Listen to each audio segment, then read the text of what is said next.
kalau nggak salah channel ini masih bagian dari CNN. Di sana si klien memesan gambar kepada saya untuk menceritakan biografi seorang penemu dari Jepang.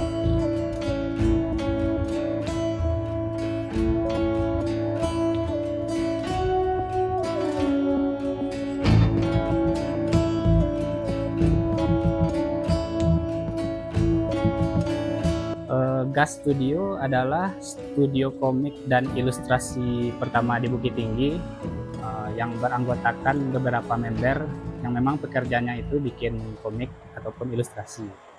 Assalamualaikum warahmatullahi wabarakatuh. Nama saya Akbar Mulyadi, bisa dipanggil Akbar, bisa juga dipanggil Mul. Kalau ketertarikan dengan dunia ilustrasi mungkin waktu kecil kan kita udah coba-coba nonton hiburan kayak film kartun, baca komik. Nah, di sana kan namanya anak kecil waktu SD sering tuh bikin-bikin gambar di belakang buku sekolah gitu kan. Waktu luang kayak bikin gambar karakter, pemandangan. Mungkin dari sana udah ada ketertarikan buat menggambar ya. Saya anak kelima dari 7 bersaudara. Masa kecil saya bisa dibilang ya nggak ada sesuatu yang terlalu wah. Mungkin bisa dibilang saya anak yang biasa biasa saja. Mungkin saya juga sempat sempat beberapa kali mendapatkan prestasi akademik. Di situ mungkin beberapa orang berharap sesuatu dari saya di bidang akademis, perekonomian. Jadi mungkin waktu kecil ekonomi kami bisa dibilang cukup sulit di sana, di mana kami kadang harus berbagi makanan sama saudara. Saya 7 bersaudara gitu. Kadang kalau makan tuh dijatah. Mungkin beberapa anak-anak zaman kini nggak tahu lagi ya apa yang istilah dijatah tuh. Nasinya disusun 7 piring gitu, dikasih nasi, dikasih lauknya, dibagi rata semuanya. Itu yang sempat saya alami. Ya, salah satunya itu alasan saya untuk ya menjalani hidup sebaik mungkin. Kalau boleh jujur, mungkin kita sama-sama tahu ya di Indonesia gitu, pekerjaan idaman tuh para orang tua tuh menginginkan anaknya jadi pegawai PNS, pegawai bank, kayak yang penting kayak kerja kantoran di belakang meja. Jadi mungkin di waktu kecil bahkan sampai sekarang mungkin ya di awal saya memulai serius di bidang ilustrasi, saya rasa pekerjaan ilustrator ini mungkin masih dipandang sebelah mata. Dari beberapa pengalaman teman-teman juga yang sudah cerita, mereka selalu menghadapi struggle kalau menyangkut masalah dukungan dari keluarga.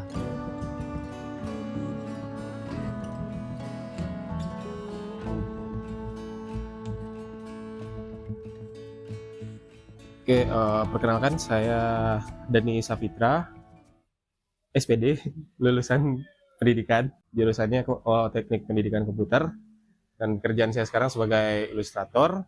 Ilustrator itu bidangnya lebih ke kartunis dan kartun anak-anak, ilustrasi anak. Jadi, project membanggakan, alhamdulillah dulu pernah bekerja sama Gojek, ada Pigeon Teens,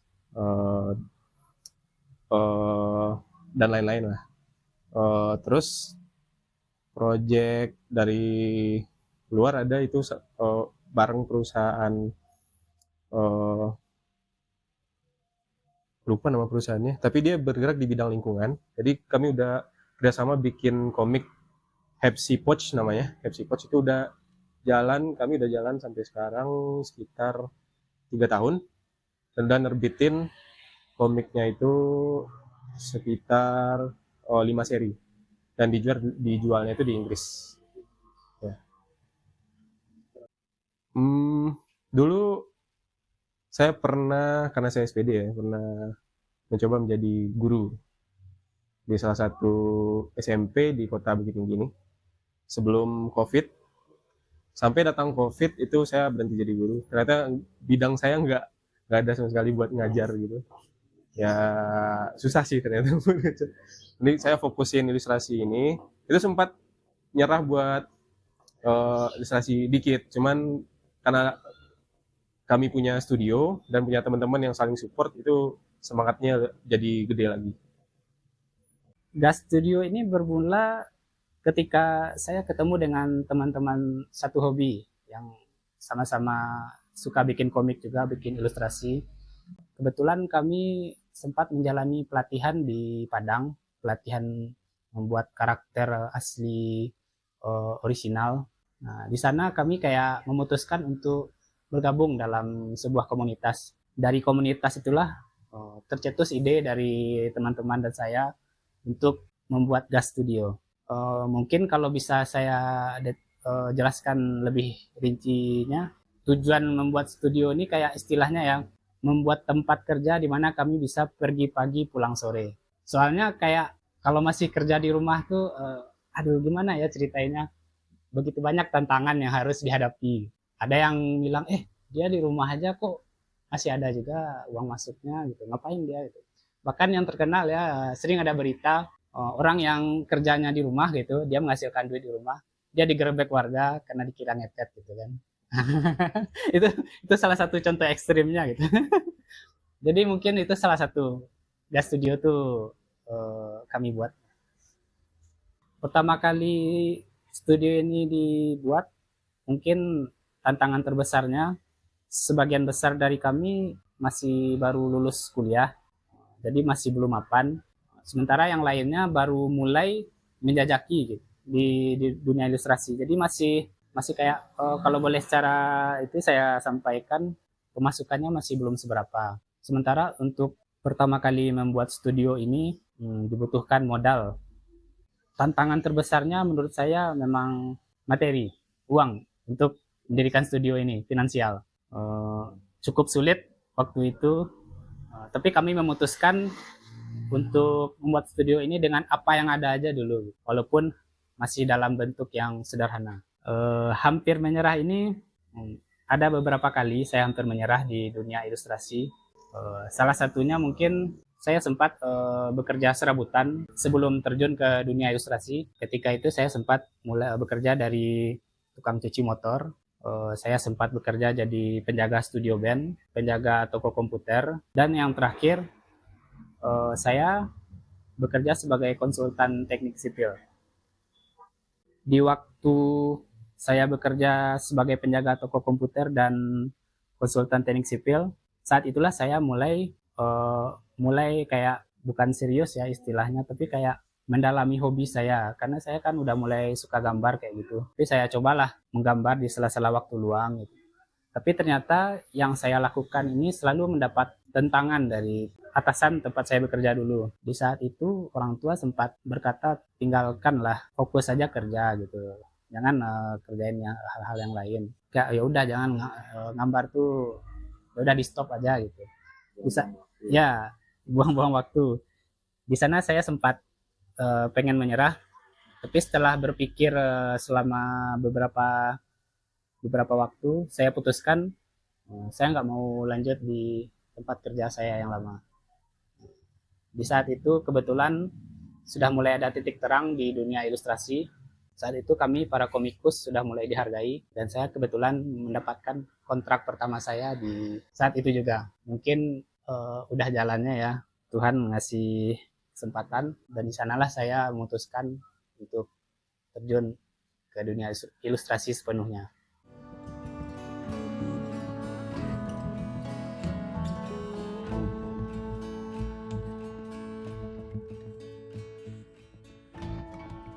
Assalamualaikum warahmatullahi wabarakatuh.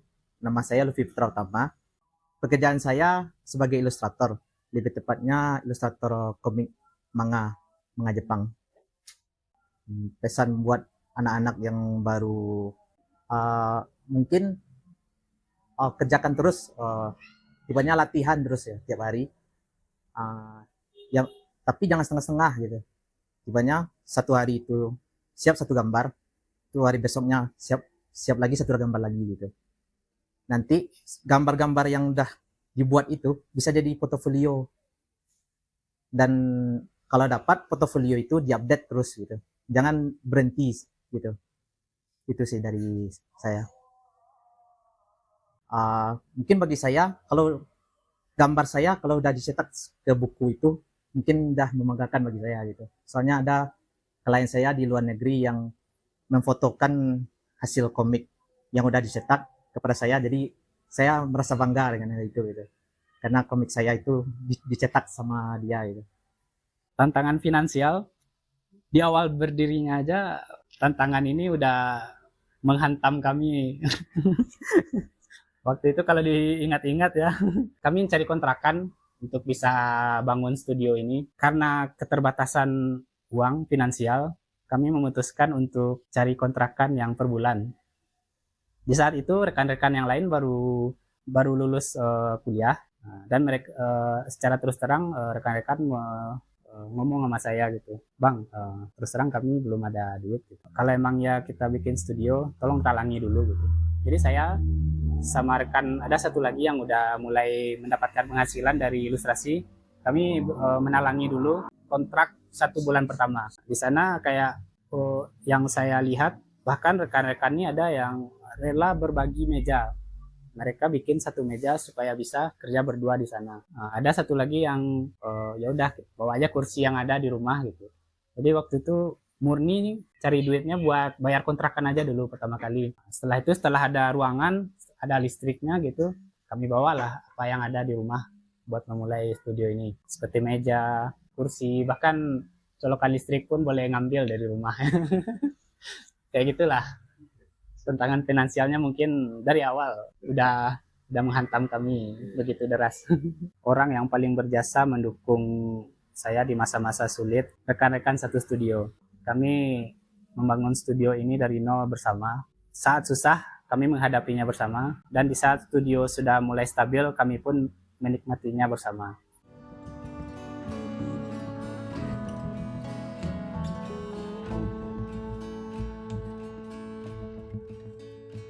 Assalamualaikum warahmatullahi wabarakatuh. Perkenalkan, nama saya Maulana Fajri. Pekerjaan saat ini adalah seorang ilustrator. Spesialisasi saya sebagai ilustrator adalah bagian desain karakter serta membuat komik. Sejauh ini proyek yang saya kerjakan adalah menjadi ilustrator di sebuah light novel di Prancis, serta menjadi komikus untuk penerbit komik Islami anak-anak di Indonesia. Klien pertama bagi member Gas Studio ini mungkin sedikit berbeda cerita ya, masing-masing orang-orangnya. Mungkin saya ceritakan yang saya pribadi aja. Pertama kali saya mendapatkan klien, jadi saya gabung sama grup di Facebook, grup rekan-rekan yang satu hobi, sama-sama suka gambar, suka bikin komik dan ilustrasi. Di saat itu kami masih istilahnya menggambar dan memposting karya itu emang murni karena hobi aja gitu. Ada bikin gambar, ya udah upload. Ada bikin gambar, upload lagi. Nggak pernah kepikiran untuk menseriusi kayak mengkomersilkan gambar yang dibuat. Dan saya pun menyadari waktu itu saya masih dalam tahap belajar, dan saya masih tahu kapasitas diri, kapasitas hasil karya yang saya bikin. Tapi di saat sudah cukup sekitar beberapa tahun, sekitar 2 atau 3 tahun, di sana saya ditawari, kayak bukan ditawari, tapi dikasih tahu lah sama rekan-rekan yang ada di grup tuh. Coba deh buka komisian istilahnya kan, kayak jasa gambar nih, coba bikin buka di sini, bikin akun, tawarkan lah jasa bikin gambar tuh. Ya udah, saya iseng waktu itu, saya coba bikin akun di sana. Taunya seminggu setelah saya bikin akun, ada klien yang menghubungi untuk minta dibuatkan gambar. Di sana saya cukup kaget, kayak mereka mau membayar gambar yang saya buat. Pertama kali itu saya dibayar satu gambar, mungkin kalau dolarnya waktu itu $10. Cuma kalau dirupiahkan tahun itu berapa ya lupa ya. Tapi waktu itu senangnya bukan main. Dan yang bikin tambah bahagianya, klien ini nggak satu kali itu aja mesan. Dia sampai mesan tuh kalau nggak salah 10 kali. Dari pesanan yang 10 kali itu, di sanalah saya beli pen tablet pertama saya. Oh, bayaran terkecil itu pernah dapat 3M. Proyek thank you. Kalau bayaran pertama uh, ke klien luar ya dulunya $5 satu gambar itu. Kalau project paling besar mungkin saya pilah-pilah. Ada project nih yang besarnya itu karena nilainya besar, halamannya banyak, bayarannya juga lumayan tinggi. Tapi ada juga bagi saya project yang besar karena orang yang memesannya tuh bukan orang biasa-biasa aja. Jadi kalau project yang saya anggap besar tuh, yang saya anggap suatu pencapaian ketika ada sebuah channel YouTube yang berfokus di dokumentasi, bikin dokumenter, masih kalau nggak salah channel ini masih bagian dari CNN. Di sana si klien memesan gambar kepada saya untuk menceritakan biografi seorang penemu dari Jepang, lebih tepatnya penemu mesin karaoke pertama kali. Dia pesan gambar ke saya, gambar saya dijadikan media untuk menceritakan kisah perjalanan si penemu tersebut. Dan ketika saya melihat gambar saya muncul di channel tersebut, saya merasa ini suatu pencapaian bagi saya.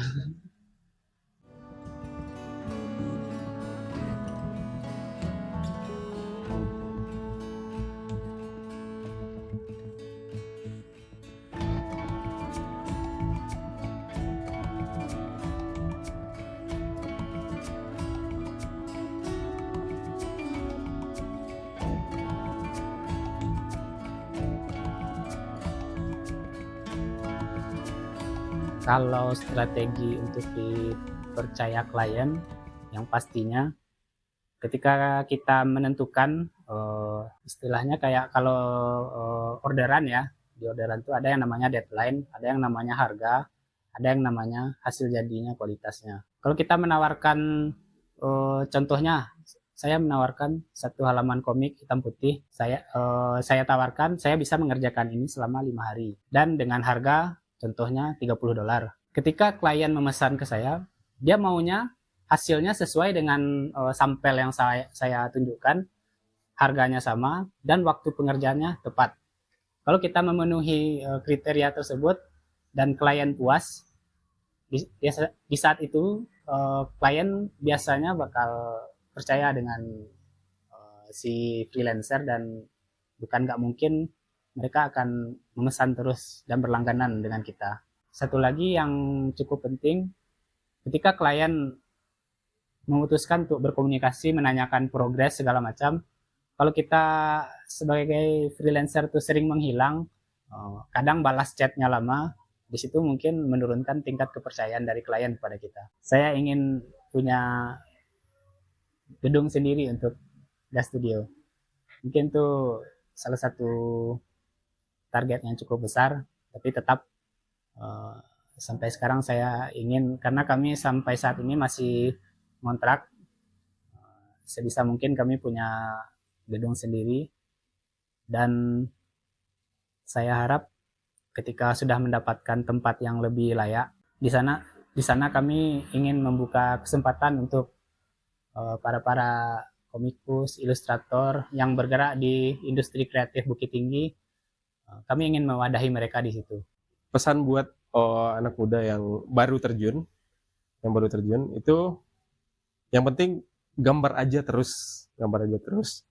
Jangan patokan sama penghasilan dulu, apa yang dicapai dulu, jangan upgrade diri terus, jangan pernah puas. Upgrade sampai mana mentoknya, saya yakin nggak ada mentoknya sih kalau buat cari ilmunya. Sampai nanti kalau mau cari prestasi atau mau dijadiin ladang bisnis, kalau skill kita mumpuni, nanti hal-hal yang kita mau itu akan bakal datang sendiri sih. Pesan untuk anak-anak yang ingin terjun ke dunia desain serta ilustrasi adalah untuk terus mengasah skill serta menambahkan portofolio. Serta jangan lupa untuk konsisten, karena skill harus diasah terus.